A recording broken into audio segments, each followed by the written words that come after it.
Hello everybody, this is Danny from Deepsouth Homestead out here in our barn today. Well, we've been going since early this morning. It's now 10:30. We've been shoveling manure since 10:30. I mean, up till 10:30, from about 7 o'clock this morning till 10:30. And it's one barn right here, trying to get ready to separate the goats from the cows, because our goats are starting to bag up pretty good. And we're checking our due dates, and we're not a long way off from them. So we can't have the baby goats being born in here with the cows. Even though they get along fine, the cows may step on one of the baby goats or something like that, or break its leg or something. So we decided to put the new addition on the other side of the barn, which we'll show you in a minute. We've got most of that done. And we just finished cleaning up the stalls on this side, because this side will be strictly for nothing but goats now. And it'll make it a lot easier for us to handle them once the babies are born. So I'm going to show you a little bit about what we have here.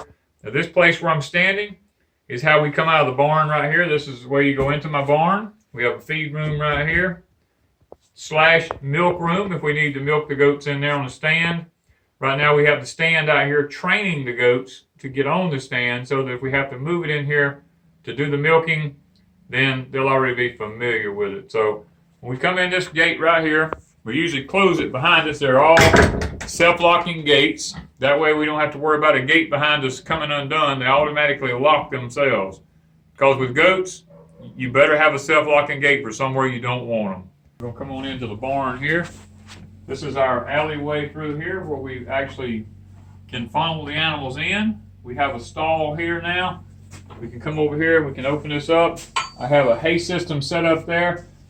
This hay rack system holds exactly 6 square bales of hay perfectly.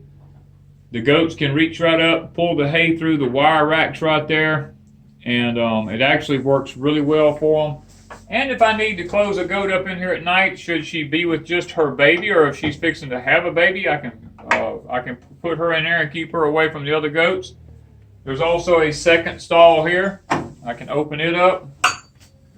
They can get hay out of here also and bed down for the night should they need to. Or if I have 2 of them with babies, I can actually close each one of them up in each stall and not have to worry about it. Then we have the big stall back here. This is where we come in. This big stall has a large gate that closes against it. It is a self-locking gate, so that if we get the animals in here, we need to keep them in here, then the gate will lock itself. But we have the milk stand right here now. This is where we're training the goats at to get up on the stand to actually be able to milk them. And then this is a large enough area here. If I need to, I can put them all in here. I have a feeder set up here. I can put the feed in the trough right here. They can stick their head through the wire to get in there to eat. I have this little bench system built here. Lots of times when we have a mama and a baby, that's the one we use there for the baby. We'll fill it up with hay, and the baby will get up in that where he can stay nice and warm and be up off of the cold ground. And then we have our chute system over here. Then this chute system comes from the corral outside and comes up into it here. It is made where we can actually, all you have to do is a self-locking head squeezer. You can push it, it automatically locks itself. It's adjustable. When the goat's heads stick through, we can push that across there and put the rod back in, and the goats can't move. And then once we have them in, if we need to do something to their back, a lot of times when they're birthing, you need to be able to trim around their tail and also the hair is not there. You can lift this top up. You can get in here with a clipper to do what you need to do that way. Or we have these side doors here. There's double latches on them.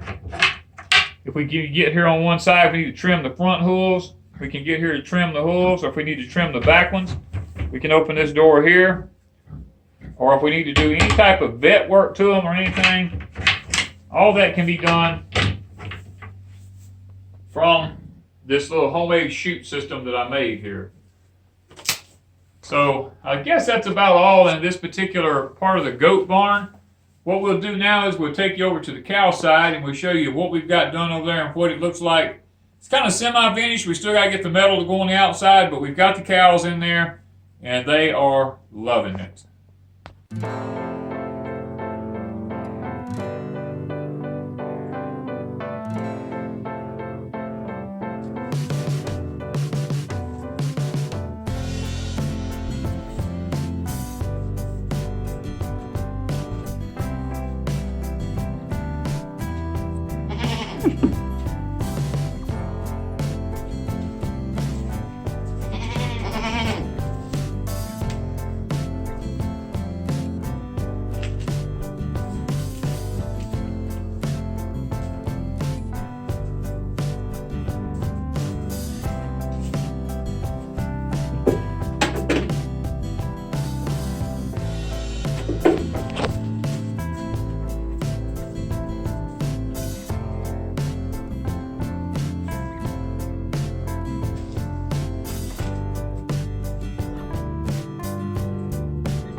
on.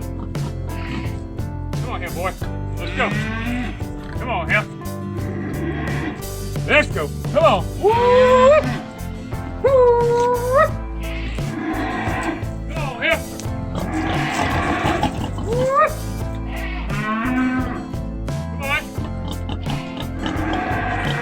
Come on here. Come on here. Let's go. Come on here, boy. Get him in here.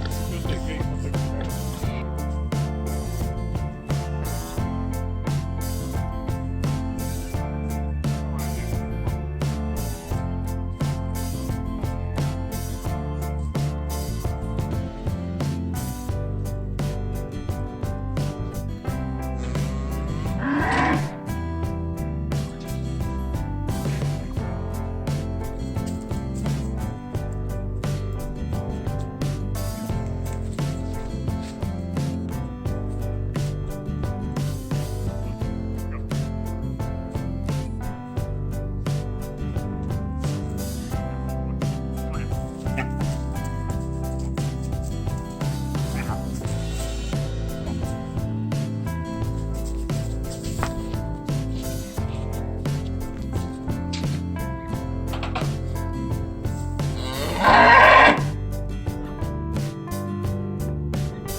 Go.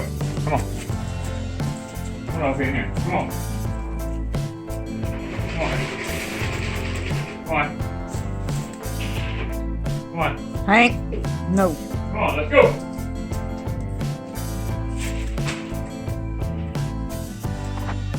Come on. Okay, come on.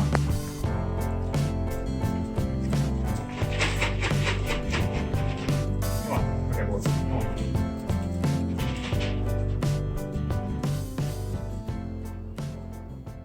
Okay, we're around here on the cow side of the barn. You seen we brought the hay ring in. We put a roll of hay in here for them. They was excited to have that. And then behind us here, you can see the new addition on the barn. We have the house wrap on. And I temporarily screwed some metal to the sides of the barn here just so I could go ahead and move the cows, because we moved the cows in here so that they could go ahead and be getting used to it.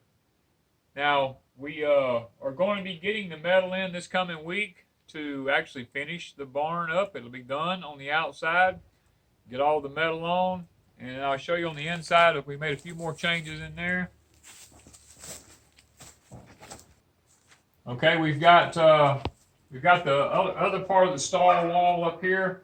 We're going to be building a platform system in behind it like I showed you before, level with the door over there so we can put our feed back in here. We went ahead and brought our salt block and our mineral blocks in here out of the weather so that they'll be lasting. We went ahead and put the lumber on the rest of our corrals here. Got that done.